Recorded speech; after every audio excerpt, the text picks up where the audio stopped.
stars.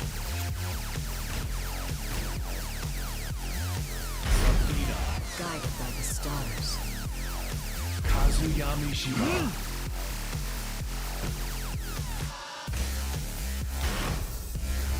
Get ready for the next battle.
That's pretty sick.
Hello, and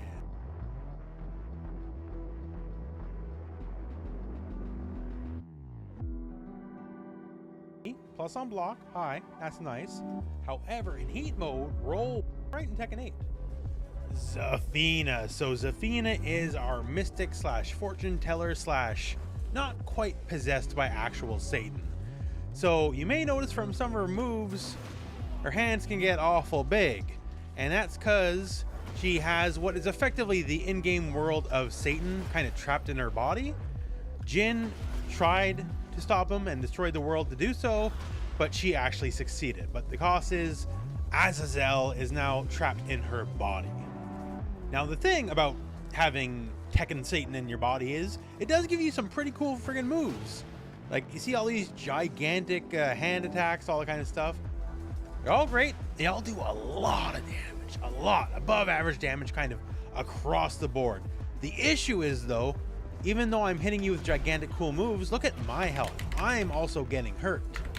The problem with summoning the demon here is, even though I'm doing also good chip damage to the enemy with these moves, I'm doing chip damage to myself. Like, this isn't a showcase rage art video or anything, but just to give you an idea what we're working with here, right? The scale of Azazel is a lot bigger than some people doing like their rage art or heat smash, where they do like a bunch of like cool kicks and punches. Now, thankfully in heat mode, everyone has cool things to do, right? And for her cool thing is she can use all these devil powers without consequence.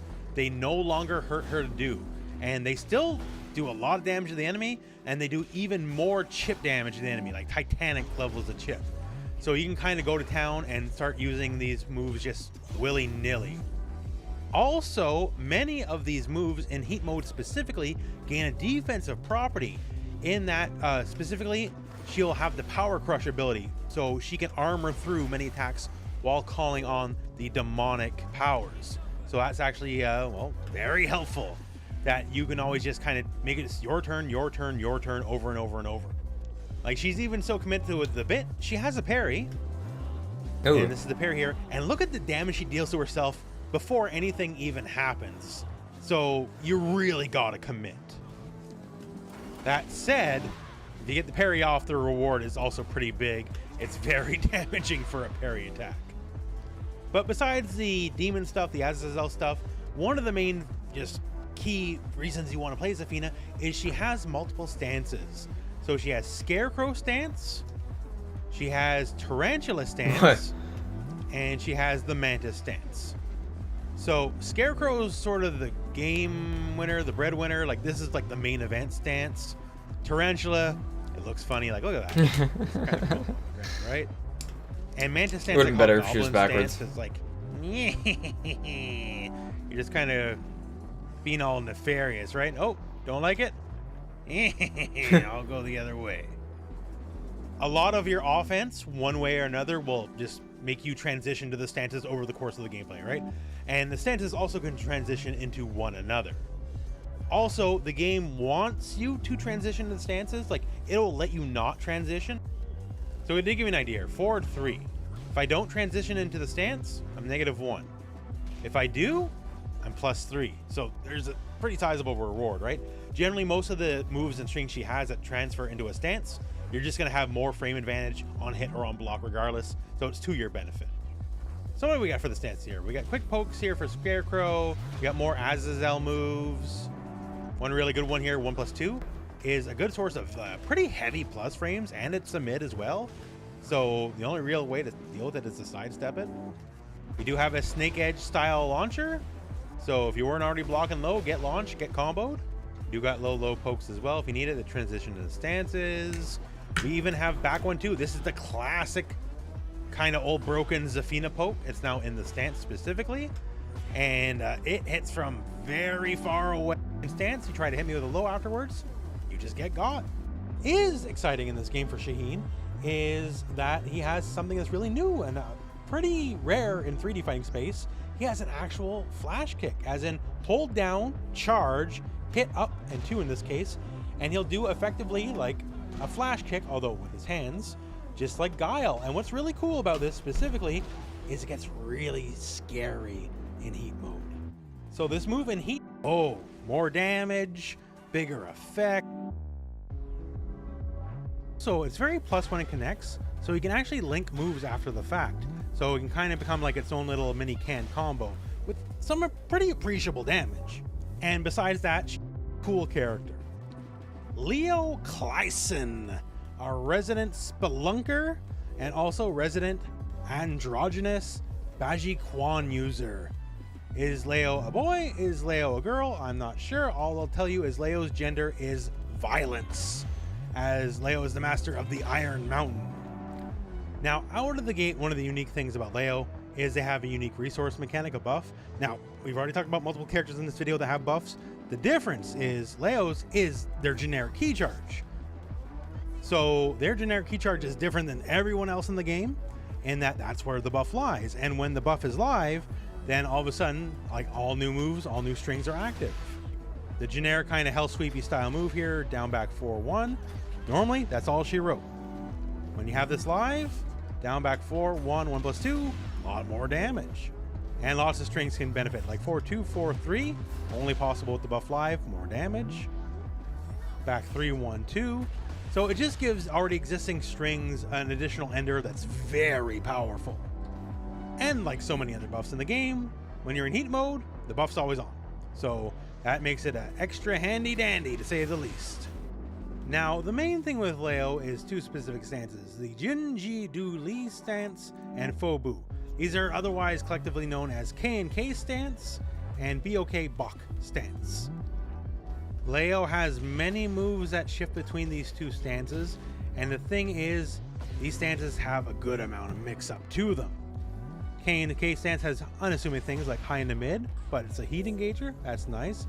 But also then, hey, K&K3, just a straight up mid launcher. K&K4, it's a low. And also as a low, if it counter hits, it will splat you, so you can pressure up. And we have even more mids, we have even more lows, right? So the 50-50 proposition character. Now Lars is basically like an anime superhero. Like, he will be a launcher. And speaking of launchers, Silent Entry 3 is just a launcher by itself. We got all sorts of big old lightning kicks here, like 3+4. Very, very visually impressive. Everything Lars does is very visually impressive. Other strings like 2-1. 2-1 will put us into limited entry. And of course, many strings will put you into the same stances, right? I'm just giving you examples. There's a lot of them. And limited entry here is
Get ready for the next battle.